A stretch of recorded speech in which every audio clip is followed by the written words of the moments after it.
everyone. Welcome to Wheels Up Live. I'm IAD Bound. Today we are going to do a quick, hopefully quick, tutorial to take you from cold and dark to takeoff in what I hope will be 20 minutes. We'll see.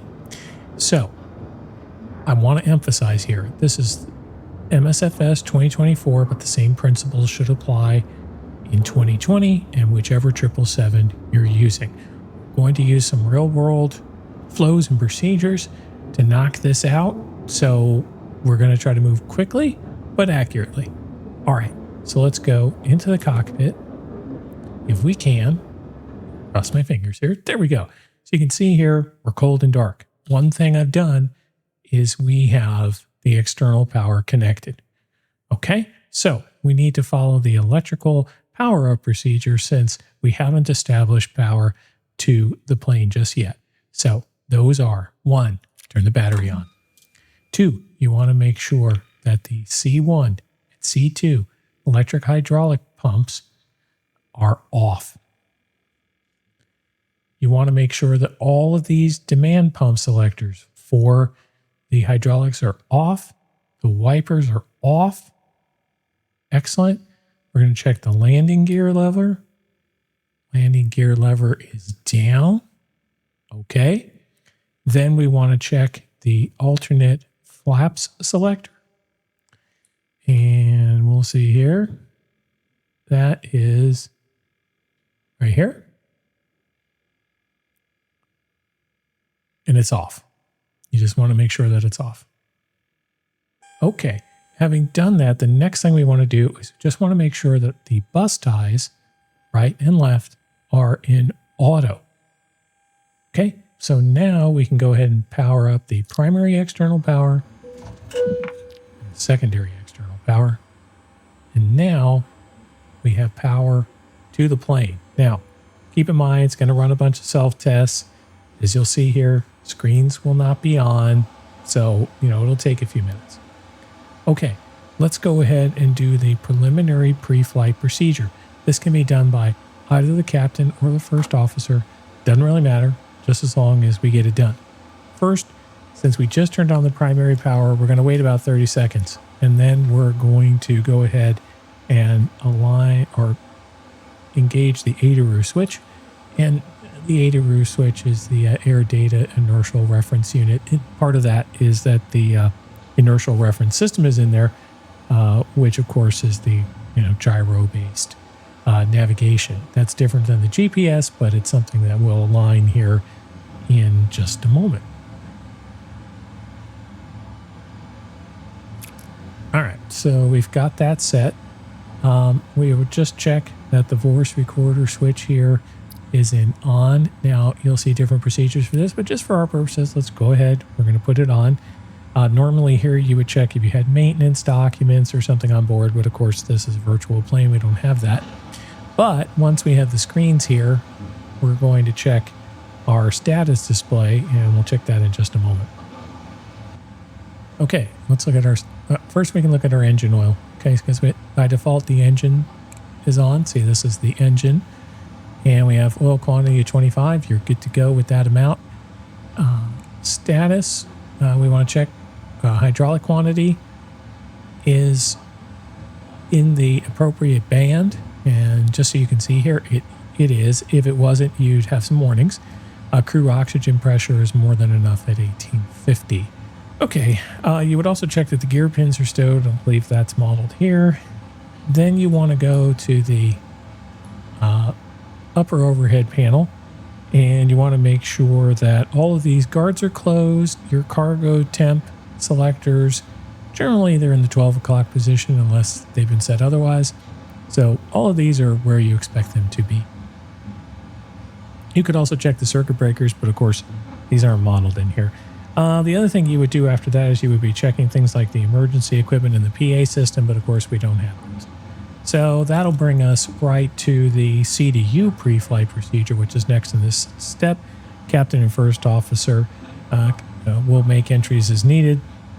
Generally, the initial one can be made by either party, depending on perhaps who the pilot monitoring is or who the pilot flying is. Okay, so Go into the FMC. You want to verify on the ident that you have the right model. That's us. We have the right engine. This is the Pratt & Whitney's. And we have an active air rack. Okay, we have all of those. The drag and fuel factor, you don't have to worry about those at the moment. And then you need the pause in it. So this is your position initialization. We can tell it what airport we're at. Notice it has the last position. I mean, this isn't really where the plane was last, but it pretends as if it was left here. Airport position for a sanity check, and here's the GPS position as to where the plane is. See if it matches that last position. Just click on that, bring it down to the scratch pad, enter it in the inertial set inertial position box, and you're good. Double check that your time is correct. Go to your route. Okay, route. In this case, our route is KLAX. That's where we are, to Newark. Okay.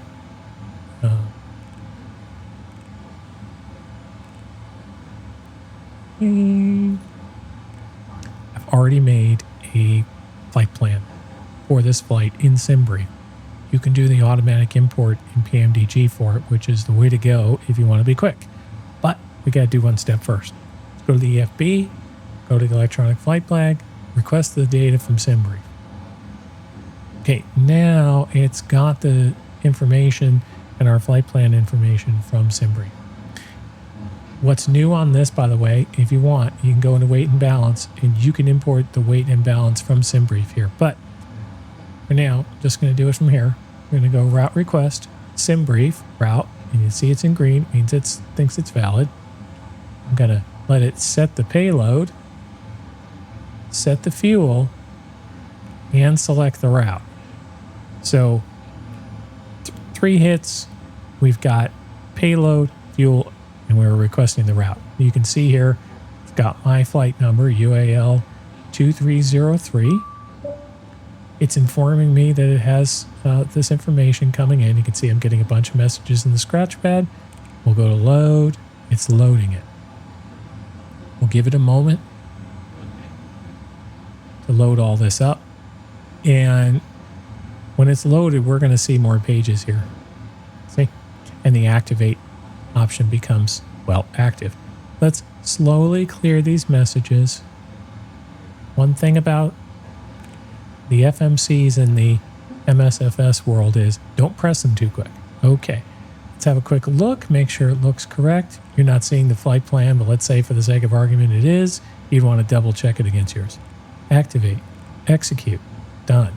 Okay, now for this particular flight, I can tell you that we are going to leave out of runway 25 right here at LAX. So I'm going to select my departure, and we're going to go 25 right, and we're going to be on the DOTS 2 SID, and our transition is going to be CLE.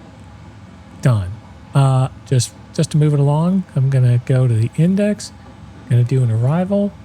It's telling us we'll be on runway 29. And for this purpose, I have already selected the RNAV Yankee into 29. And our star is Foxtrot, Quebec, Mike 3. And our transition is Sierra Lima Tango. Okay. So basically our flight plan is in. Now, we're going to go over here to init.ref, and I don't really love to use the material that's been imported from SimBrief. I often find it a little dodgy, so I'm just going to reject it, which is fine. We'll put our own numbers in. Now, I've already loaded the plane, right? So all I have to do is hit 0 fuel weight, and it enters it. Okay? And I'll tell you that for our flight plan today, the FMS reserves, I have this right now in pounds. So let me just show you, by the way, how to do this. If you need to switch it between pounds and kilos, and for a lot of different reasons, my flight plans tend to be in kilos, all you have to do is come to aircraft, displays, and you can change it from pounds to kilos. All right, so my reserves for this are 7.1. You just have to trust me, it's on the flight plan. Our cruise is going to be at 390. Let's put that in. Cost index will be 160. And there we go. We have the perf and it done. Notice, unlike the 737, you do not have to execute this. Thrust limit. All right, let's do a takeoff calculation. So, come over here, go to the performance tool. Notice it has our airport. We're going to go 25 right. Now, for this part, I like to just import from the aircraft what it's got in the way of weight, CG, etc. I'm going to let it pick optimum. Anti-ice will be off. Air conditioning will be on auto. We'll import the weather, and we'll hit calculate. All right, now we have got a takeoff rating of takeoff 2. Now, we'll put that in first, and we'll put our cell temp in. Now, as I understand it, United doesn't actually do fixed D rates, but hey, this is set up this way, so we're just doing it for now. Most of the planes you'll be in will let you do the double D rate. All right, so we have the cell temp, and we have takeoff 2, and we'll go to takeoff. And we're going to go, this will be a flaps 5 takeoff as performance indicates. CG is already clickable, 26.2, matches what's on there. And it's telling us 139, 142, 146, 39, 142, 146. Now, if you want to be super fast, you could ignore this second page of takeoff. I tend to put 1,000, 1,000, 1,000, but just for speed, we're just going to leave it exactly as it is. Okay, and apologies. So here we are. We have these set. Now, next thing we're going to do, we have winds. I want to make sure I get my winds in. So go to the legs, go to route data, wind data, load it. This is picking up the wind data from SimBrief. Execute that. Go to FMC. You could also go to VNav and descent forecast, whichever one you want. Load the descent winds. All right, you don't have to execute those. And you have just done your pre-flight procedure for all intents and purposes. Yes, you want to check the legs page to make sure everything matches up with your SID and your stars and all the other things. You want to make sure that those are okay. Probably want to double check your VNav, make sure things look like they make sense in here for your climb, for your cruise. We've got steps in here as a possibility, and for your descent. Okay. And by the way, if you haven't finished something, you'll notice on the takeoff page, there'll usually be some indication that you're not done. All right, so that completes the CDU Preflight Procedure. Okay, now we will next go to the Preflight Procedure. All right, so this is generally this is the one for the first officer. Actually, let's get rid of this because we don't care about that. This is the one for the first officer. Okay, so first officer flow basically just goes down the left-hand column, next column, next column, next column. Okay, so we want to make sure that the thrust asymmetry compensation button is in auto and that the off light is extinguished. The primary flight computers, this guard should be closed and you should not see a light on here. We can turn on the IFE and the cabin utility. The battery is already on, APU gen is on. You can see we don't have the APU running yet, it's off. But when it's ready, it'll be available. These should both be in auto. These should all be on with the off button on because the engines are not running. So these are the generators. And then the drive lights should be on. Once you get everything running, these will all extinguish. Okay, we already did the voice recorder. Your emergency lights, you want to close that and arm that. Service interphone should be off. Passenger oxygen will be set up as you see here. It'll basically just be blank with the little white line. So essentially what's that telling you is the guard's closed and the safety is wired. Window heat, we'll want to make sure all of these are on. They are. You want your ram air turbine. You want to make sure that the unlocked light is extinguished. There would be a light on if you had deployed the ram air turbine. Again, on your hydraulic panel here, we could go ahead and check that these are on, because you want the left engine and the right engine to come on when the engines are running. The rest of these should all be in the off, and these fault lights are all expected. Non-smoking. So we've got that in the on position. You can have it in the auto. On would be typical. Seatbelts, we've already got fuel on board, so I'm just going to go ahead and put it in the auto position.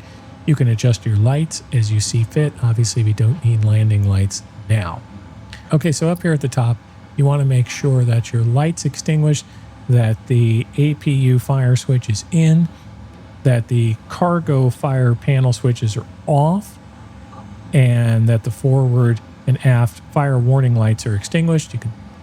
There's no lights on here. You also want to make sure that the discharge light is extinguished. In the engine mode, you want your ECC mode to be in normal, right? Because that's your electronically controlled mode. Your engine start switches should be in the norm position, and the auto start switch should be on. You want to make sure that your fuel jettison nozzle switches are off. And generally, this would just be in the neutral position. And likewise, the arm switch should be off. For your fuel right now, all of these are off. Notice you should have pressure lights on the left and right forward pumps and aft pumps. The other ones will just be blank. As you see here, we haven't engaged these. Generally, you want your anti-ice for both the wing and the engine to be in the auto position. Right now, for our lights outside, we just have the nav light on. You can also test all the lights inside with this. Not really necessary, but you can. Okay, up on your air conditioning panel, you want to have the equipment cooling switch in auto. You want to verify that the override light is extinguished. You want your recirculation fans on. Gasper generally will be on if yours is equipped with that. For your flight deck temperature controls, generally in the 12 o'clock position or the auto position, you want your pack switches in auto. And if we were running the packs right now, the off lights would be extinguished. You want your trim air switches in the on position, and you want to confirm that the fault lights are extinguished. The bleed air panel, left, center, and right isolation switches should all be in auto, and you want to make sure that the closed lights that would appear if they were engaged are extinguished. Your engine bleed should both be on, and the off lights will stay on until the engines are started. Your APU bleed switch should be in auto, and the off light is extinguished.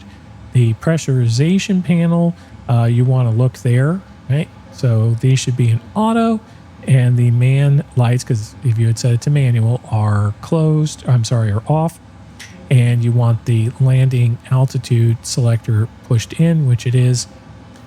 All right, these are momentary switches, so they'll be in the proper position. And you want to make sure that your right wiper is in the off position. Okay, now let's come down, and the next position we're going to go to is going to be here on the mode control panel.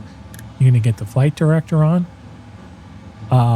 You're going to have the lower center switch selected, because that just puts things that we were looking at in the lower display panel, see, like the status page. For your EFIS control panel, which is here, you just want to make sure that you've got whatever minimums you need set, etc. We're going to do a little shortcut, fun one, on the mins for the barrow on the takeoff. We'll be in inches here, and we can adjust it to the local. So I'm just going to use the magic easy set key in Microsoft Flight Simulator, which I've got set to B, which sets the altimeter. So we have that set. It's 3006, and you can see it also set it for the captain and the standby instruments. So we don't need meters. You don't need flight path vector. Generally, you're going to keep things in map. You have to figure out what range you'd like to have. I usually turn the VOR trackers on. VOR tuning is automatic in the 777. Right now, we don't need weather or data or station or any of those other selection items to be on. Indeed, you want to make sure that the weather radar is off. All right. Then you'd want to go and check your oxygen mask on the FO side. What you're doing on that is you're just holding it down. It's just a push and hold. Make sure the yellow indicator comes up, which you see the yellow indicator has come up. And you could also recheck here your crew and passenger oxygen pressure are sufficient, which of course we already did. Then we're going to go and you've got your forward panel brightnesses. Generally, they're just kind of in the mid zone here. You can adjust those as you need to. You want your instrument source selectors to match up. And so for your instrument source selectors, those are, give you a better view. Oops. Instrument source selectors are right here. So nav switch would be off, display control would be off, air data would be off. Only need these if you're changing something. Double check that your clock is correct. For your inboard display selectors, generally it's going to be on the multi-function display. I mean, you can move these if you have to, but you know, you're generally, this is generally where you're going to keep it. Your FMC selector should be in auto. And you want to check your flight instruments. So basically here you're looking for flags on your flight instruments that tell you that you've got an issue. So for example, you want to make sure that the TCAS is off. We've already set the V speed, so otherwise it would say no V speed, but we've already done that.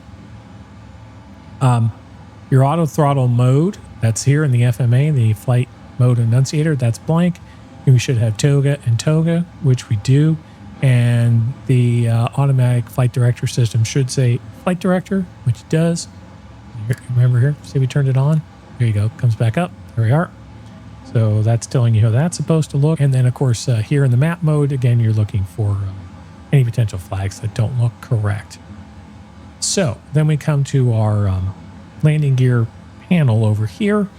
And the you want to check this, right? So the gear override switch should be off. The flap override switch should be off. The terrain override switch should be off. And the glide slope inhibit should be off. And of course the gear is down and the alternate gear is, the guard is closed. And then we can set our auto brake to RTO for rejected takeoff.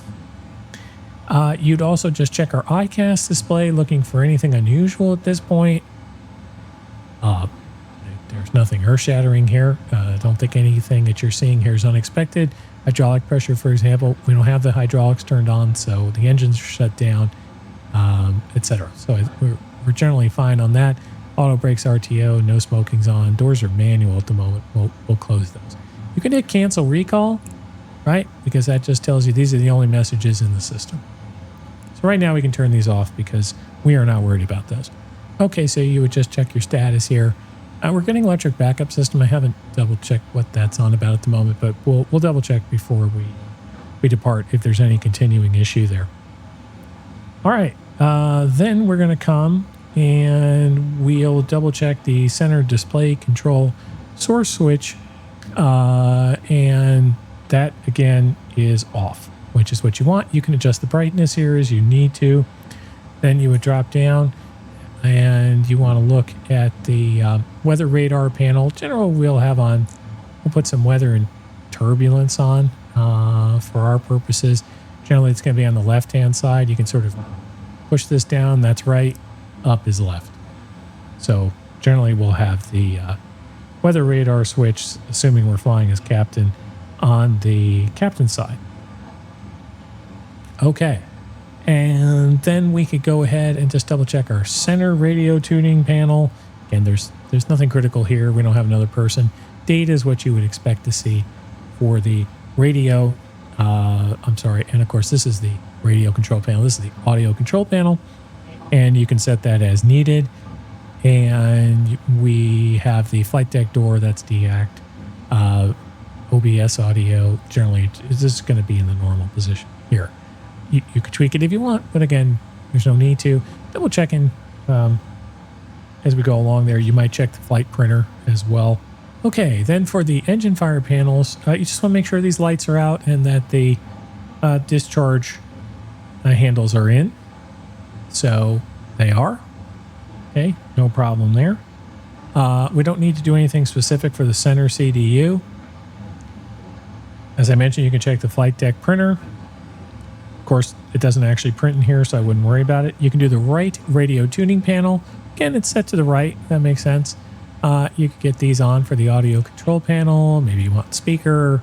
Again, a lot of this doesn't do all that much. For your transponder panel, generally, it's just going to be in norm, which you have here. You just want to double check that. You could set your transponder squawk code, for example, if you already know what it is. Maybe you got in your clearance. Let's say it's 5575. And you just leave this on standby for the moment. Evac, again, you just want to make sure this guard is closed. Floor lights is needed. And the, as I mentioned, the observer audio is set to normal. You can adjust the stand lights here as well as the potential floodlight. You might adjust your seat if it were really adjustable at this point, as well as your rudder pedals. And then you would adjust your seatbelt and shoulder harness. Okay, now that is the pre-flight procedure for the first officer. Let's move on to the captain. So the captain's doing a lot less work. Captain starts with his EVIS control panel. All right. And as I mentioned, notice I haven't set the mins here. Let's set the mins. So I think we had, let's double check what our thrust reduction was. So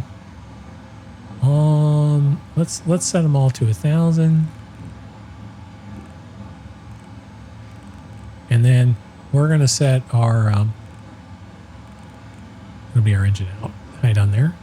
Okay, well, watch this fun little move. You want to set your barrel reference there. Go to menu, turn the EFIS control on, click on EFIS. Here's our current altitude. So we're going to be 1,100 on the barrow. When we pass 1,000 feet, voila, I've set it. Notice it's set here. Just come back to your menu, turn off the EFIS control. You can do the same thing when you're landing. Extremely convenient. All right, again for the captain, however the captain would like to have things in terms of range, map is generally what you have on. You're not going to need any of these buttons. You want to make sure the weather radar is off. Okay, so that's a key one. Right, so now what's next? Captain moves on to the mode control panel, and not surprisingly, the captain needs flight director. And the captain will also make sure that the auto throttle switches are in the arm position. Captain's going to make sure that the AP disengage bar is in the up position. You can set your heading or track as you like. Typically, you're going to have heading on here, and you'll have track up on the navigation display. Bank limit selector is needed. You can just leave it in auto. Generally, that's fine. Vertical speed, flight path angle, if you needed it, you don't. The vertical speed's fine for the moment. And then altitude indicator increment selector. So we have it in auto, or you can go by thousands. Let's leave it in auto for the moment. Captain tests their oxygen as well. Okay.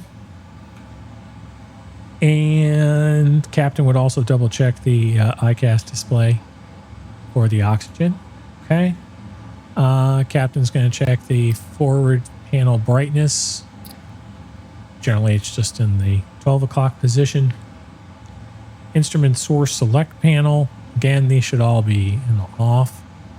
Captain wants to double check that the time is correct. Inboard display selector should be on the MFD. Heading reference switch should be normal. And then on the flight instruments, again, going to be checking the same thing we did on the FO side. The captain's also going to check the integrated standby flight display. And there he just making sure that approach mode isn't on or the local altimeter is correct, etc. Then captain's going to check the alternate pitch trim levers. Okay, those are these right here. Saying it says alternate. It should be in the neutral position, which means in the middle. Speed brake lever is in the down position. Got to check that. That's correct. Want to make sure that the reverse thrust levers are down. They are down. Want to make sure that the forward thrust levers are closed, right? So that, they're not up here. You want them down here. I want to make sure that your flap lever is matching whatever position is showing. But that, again, that's in the down. So I'm sorry, it's not up here. So it's in the up position. Parking brake. Well, we haven't set that yet, but we can do that now. Let's set the parking brake. If you've got realistic on, to press the brakes all the way and then pull the parking brake. All right, now we have the parking brake set. Want to make sure that the stabilizer cutout switches the guards are closed. You want to make sure that the fuel control switches are in cutoff, which they are. See where it says cutoff there? They're in cutoff. Again, you're going to check the alternate flaps. Arm is off, and that the alternate flap selector is also in the off position. Captain is going to set up his audio as needed. Again, captain, let's put him on the mic here. Maybe he wants the speaker. Just whatever they might like in the way of that. Then they'll adjust their seats, the rudder pedals, etc. Now, that completes the captain's flow. So, we are now at the stage where one would call for the pre-flight checklist. Pre-flight checklist is going to be available by using the DSB to hit checklist and then come down and take a look. So we have oxygen tested 100%. Flight instruments. Currently we have a heading of 360 and the altimeter, 295. 295 and the altimeter is 3006. Parking brake is set. Fuel control switches are in cutoff. So the pre-flight checklist, at least on here, is complete. Okay. So, at this point, we're going to assume that you've got clearance. Whatever the heck else you need to do. We're going to do the before start procedure. So, first thing you're going to do is you're going to check and make sure that the flight deck door is closed and locked. In the 777, flight deck door is closed and locked. In the 777, you can actually see the flight deck door. It's closed. Okay. At this point, you'd want to make sure in your CDU that you've got all of the pre-flight speeds, etc. You might have gotten a final load sheet, so you might be double checking some of those stats. We're just going to change this back to engine. So you would double check that, just make sure all of these numbers look correct. On the CDU, usually you're going to have the takeoff ref if you're the pilot flying, and we'll have legs over here on the other CDU. On the MCP, okay, we're going to set our V2 speed. And V2 speed today is 146. So we'll just set that.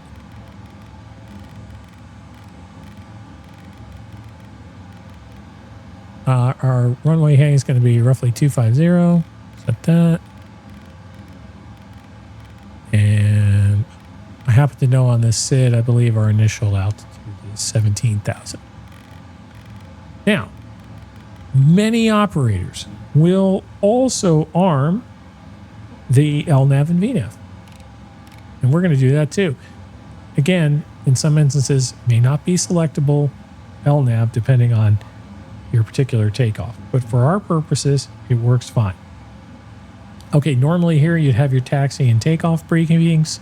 Now we would make sure that all of our exterior doors are closed. We didn't hook up to the jetway or anything because the idea was we're going to go relatively quickly. So, but for sake of argument here, we'll just go ahead and we'll make sure that they're closed. So we'll go to ground ops, door management, all our doors are closed. We'll just hit close all. Okay, everyone's happy with that. Normally here you check that your windows are closed too. We didn't open the windows, so they are closed. Seatbelt selector, again, as we mentioned, that would be on auto. We'd get our start clearance, and then we're going to get pushback. So one of the things that we'll do is make sure that the nose wheel gear steering has been locked out when they do that. All right, now before we get the pushback going, let's go ahead and set the hydraulic panel on. So we check with ground, make sure that we're set to do that. And the 777 likes you to do this a very particular way. So you start here with the right demand pump goes to auto. Right, you know, when the fault light will extinguish. C1, C2, then the left electric demand pump, and then the C1 and C2 air demand pumps. Okay, and then for our fuel, we can get our fuel pumps on now. And let's get our APU started. While that's doing that, I'm going to call my friends at GSX. Notice I haven't touched GSX until now. All right, so our APU is on. So let's go ahead and get the rest of the ground stuff cleared away. Right, so let's get our ground connections. We're going to remove the ground power. We're going to remove the chocks. So we're ready to go with that while they're hooking up. All right, let's get our beacon light on because we are going to be moving. Let's check our cancel recall just to make sure we're not seeing anything unusual. Engines are off, TCAS are off. That's fine. Now, we can set our transponder to transponder since we will be moving around here shortly. We'll give this just a moment. Those guys can wait for us. Let's set our stabilizer trim, which we said was going to be 6.25. So we'll just set that. Okay. And now let's go ahead and just make sure our rudder trim and our aileron trim are at 0. If our aileron trim were way over, we would see it on the control column, but it's not. You can see it's nice and even. It's at 0. That's correct. Now we're going to go ahead and do our before start checklist. Let's have a quick look here. All right, flight deck door, close and lock. Passenger signs are on. The mode control panel, V2 is 146. Heading 250, altitude 17,000. Takeoff speeds, V1, 139, VR, 142, V2, 146. CDU Preflight is complete. Trim is 6.25 units, 0 and 0. Taxi and takeoff briefing is complete. Beacon is on. Before start checklist is complete. All right, so we can go ahead and turn that off. Now, when we are ready, we'll announce to the cabin crew that so before we move, we want them to arm the slides. So we'll go ahead and we've armed the doors. We have to kind of do that ourselves. All right. So at this point, we could release the parking brakes and begin our procedure. Now, let's make sure we know what's going to happen. You would be talking to the ground crew, of course, and you'd be telling them you're ready to move, etc. You're going to release the parking brakes, and then obviously when they're done, you're going to make sure that the tow bar is disconnected and the nose gear steering is not locked out anymore. All right, so for this one, we're going to start engine. We're going to start our right engine first, okay? And then we're going to announce that sequence. All right, going to release the parking brakes now so we can start moving back.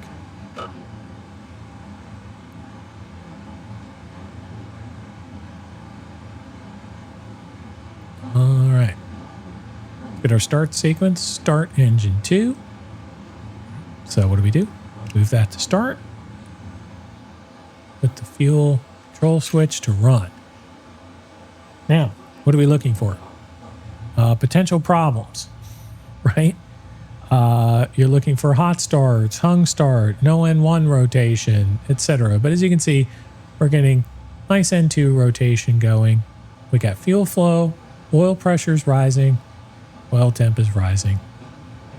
And we're getting N1 and we're rolling along, just checking the EGT, right? You don't want to make sure it doesn't go past the red line. In a normal start, it won't.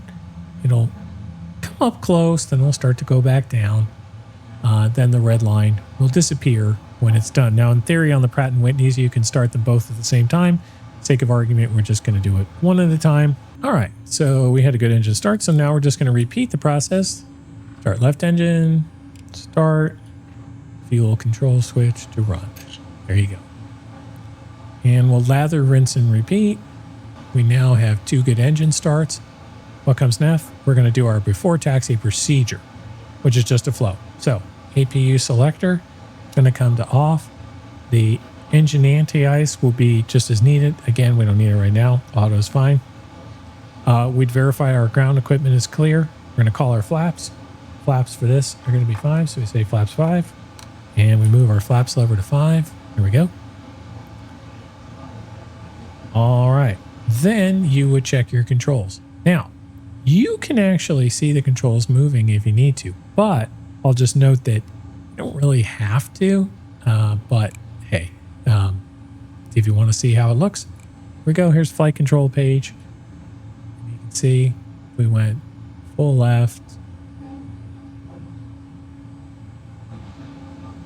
full right, full forward, full back.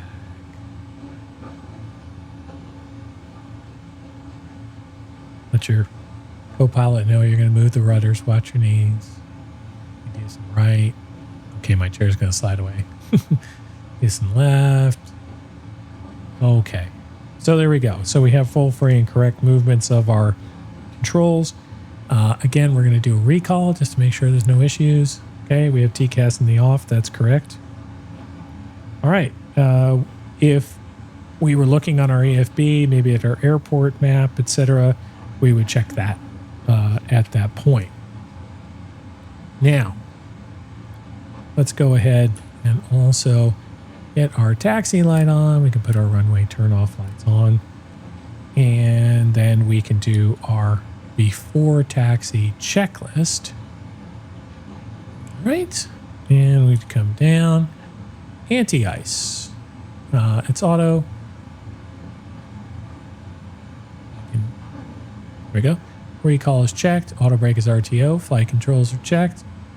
Ground equipment is clear. All right. And the ground equipment is clear. All right. So our before taxi checklist is complete. We're going to taxi.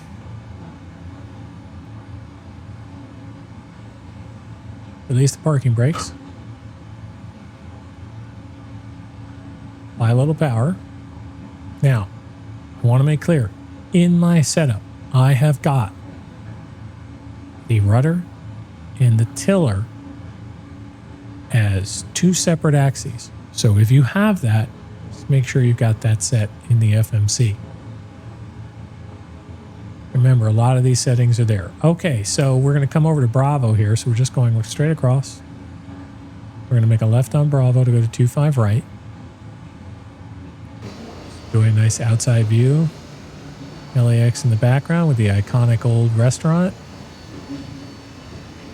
Now, this thing likes to turn wide. I think you're probably aware of that if you've had other versions of the 777.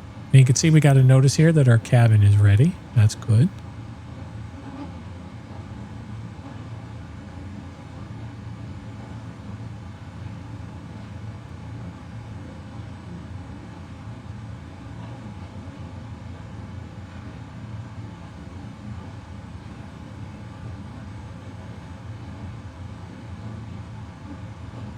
I want to take your corners too fast in this thing. I'll tell you that much.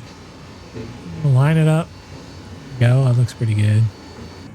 I found taxiing this to be pretty easy to do so far. nice and heavy in 2024. Okay, so a couple things now. As the pilot flying, I might want the weather radar on, and I probably want traffic available to me. Likewise, over here, maybe we'd put terrain on so that we have that. And again, FO probably wants traffic. Okay, so we're just double checking that those things are useful to us. Let's tell the cabin crew to take their seats. Let's do our before takeoff checklist.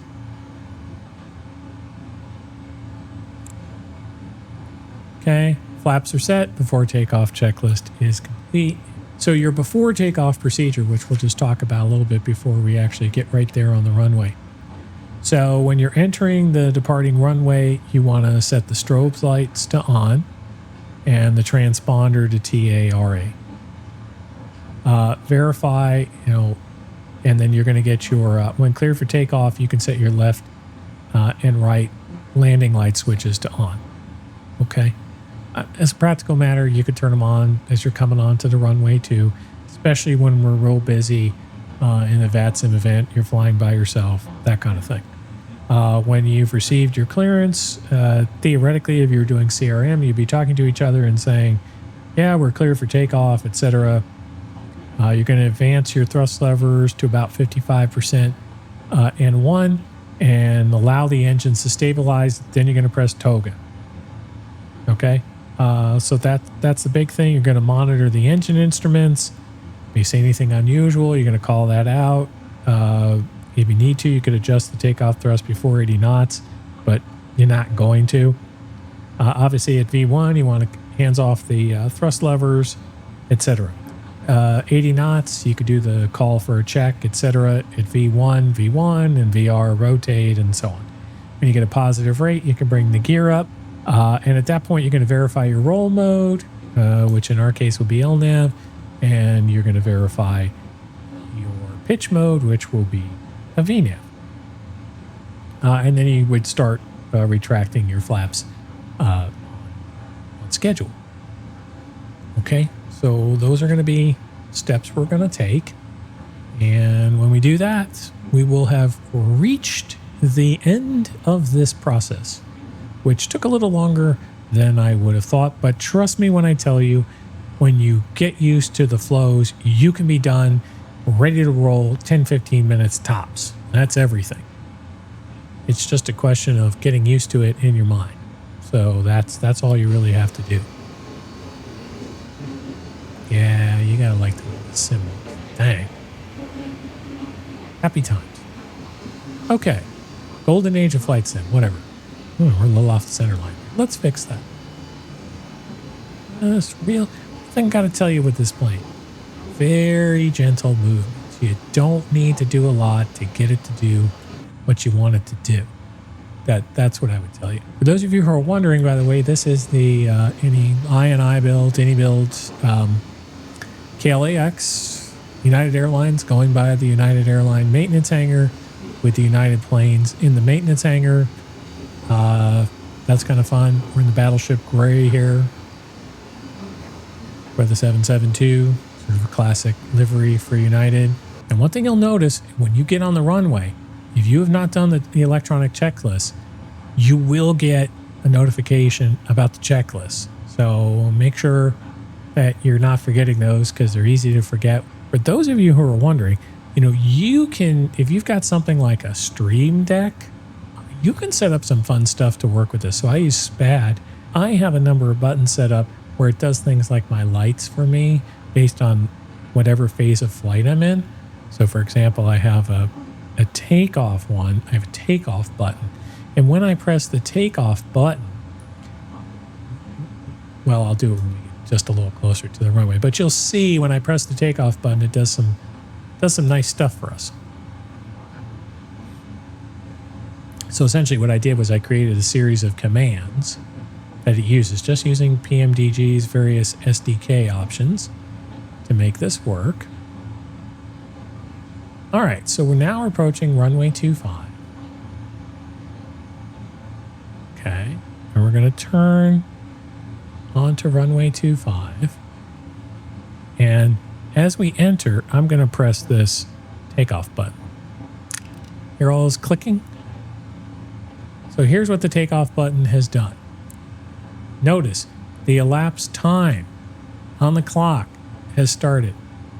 If we look at the overhead, the landing lights are on, the strobe light is on, and if you look down here at the transponder, we're at TARA. So it's just done all of that with one quick button push. Yes, I'm taxiing very slowly. I don't know why. Sorry about that.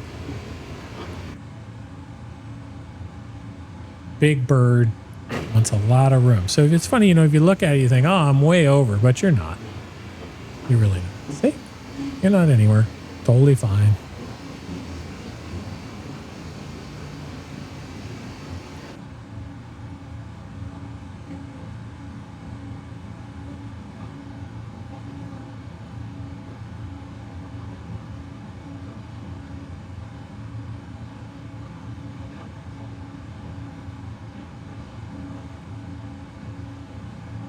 All right, so we have our strobe lights on. This is runway 25. This is our runway, right?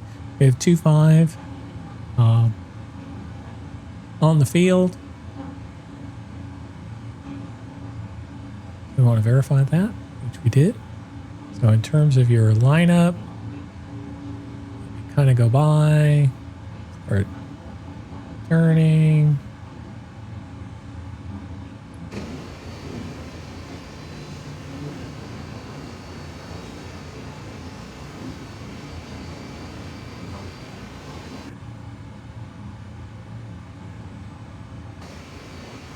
Coming along pretty nicely, I'd say. Be a tiny bit off kilter. Not a bad line. All right, so we can hold it right here. What are we going to do? Right? We're ready. Got our takeoff. We have our takeoff clearance. Say we got a takeoff clearance. We're checked. We're cleared, etc. Now, in advance throttles. About 55% N1. A little bit short, but you get the idea. Okay, stable. Hit toga. We have thrust ref. Toga, toga.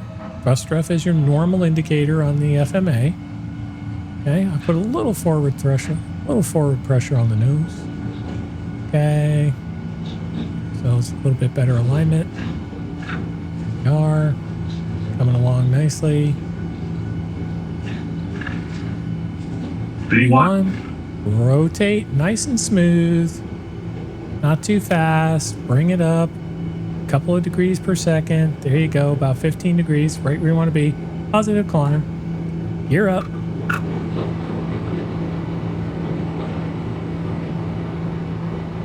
And you have taken off in the 777.